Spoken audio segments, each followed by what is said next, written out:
before we get going, let me ask you this, Chris. How do you measure time in terms of what comes next for you? Because you're not worried about the draft necessarily, because you guys are still in the thick of it. So what comes next before you get to take a break? Well, it depends. We just finished up veteran minicamp last week. We have the rookies and guys that were injured that are eligible to be here. We had a nice little practice yesterday. We did a lot of special team stuff yesterday. Obviously, there's an emphasis on that because of the kickoff and the return game and how that's going to change. We have an excellent special teams coach in Dave Phipp. Then, for whatever reason, I think hopefully this is going to get corrected within the next few years. At least it's my prediction. I have no idea why we bring these guys in. I've talked to Rick about this before. We bring them in from May to June. You train them. You get them going. They finally get to the point where they're ready to enter what would be training camp because they're in shape. You have all your acclimation days in.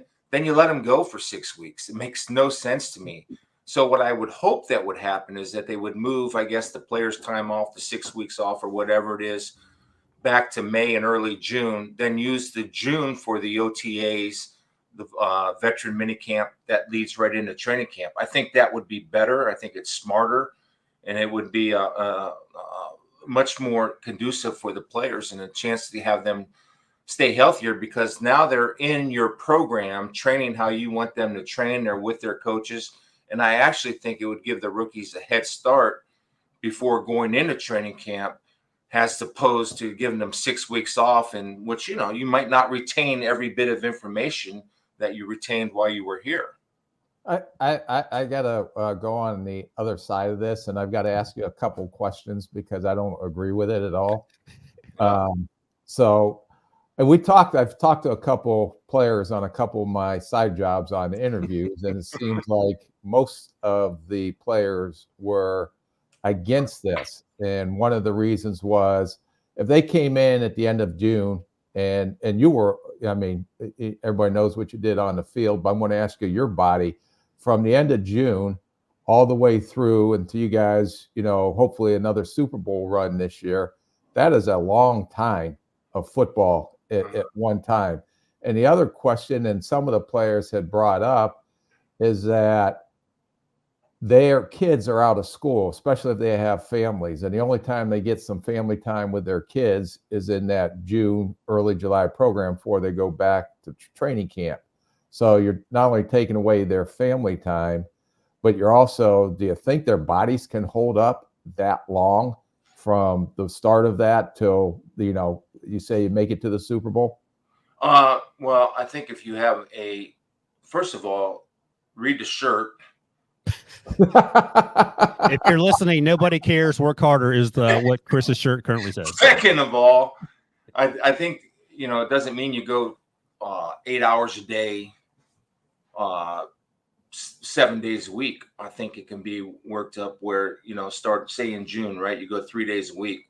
What do we say to other people that work 9 to 5 jobs to get 2 weeks off a year? For me, and I don't think it has to be. I think it can be 4 hours a day. You're in the weight room. You're training with our trainers. Those guys are going to be training anyway.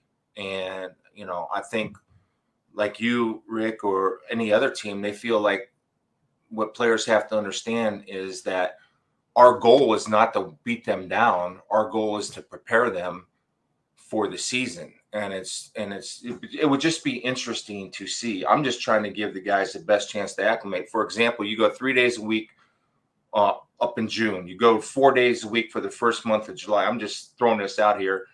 Then you hit training camp. And it's kind of like an OTA, but you take care of yourself. And it doesn't mean you go team every day. It doesn't mean you go 7-on-7 every day. What it does mean, though, is you're here, you're in the meeting room, you're spending an hour and a half with your coach, with the system. You're spending an hour and a half with the strength coaches. You're here for treatment if needed, and you're here to rehab. Because what's going to happen, and what does happen, first of all, not everybody's married and has kids. Second of all, I think these guys all go to their own personal gurus who sometimes are total opposite of what we think would be best for them. So I just have this theory, and what players need to understand, it is the team's best interest that they are at their peak performance, and it's our job to make sure they get there, whether it's through diet, nutrition, especially young guys. Young guys don't even know how to eat, a lot of them, right, Rick? They come in and they have like 6 bags of McDonald's with them.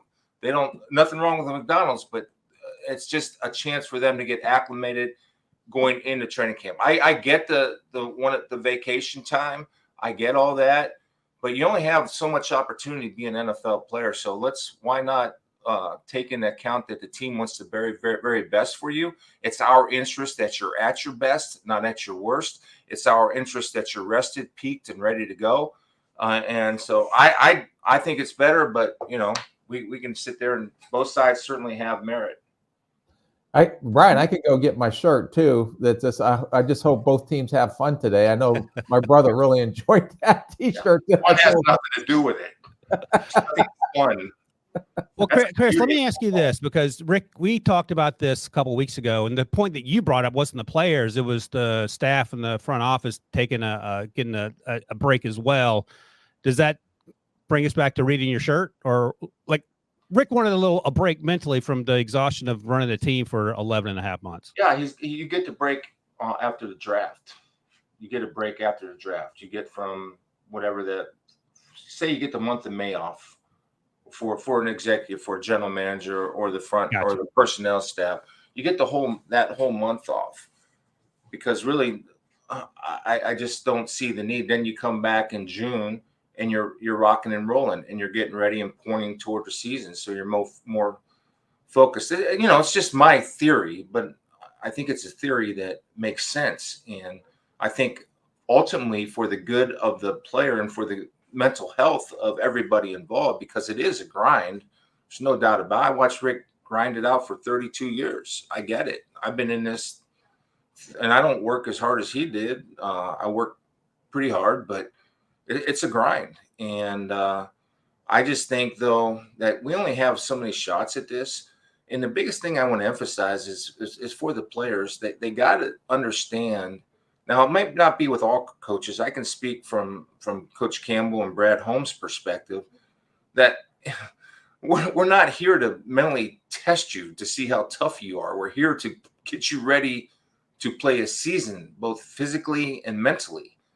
And I just think it's better. It's worked this way for many years, but why not try to make it better if you can?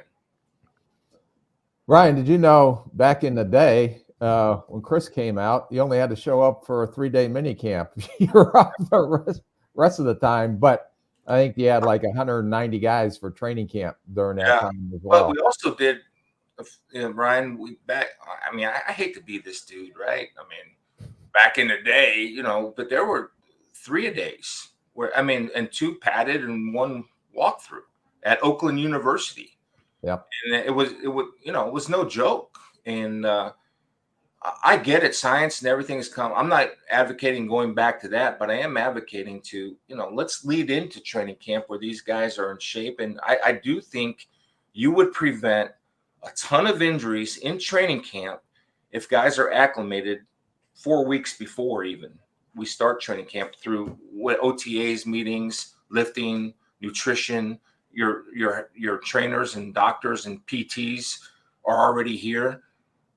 It just makes sense.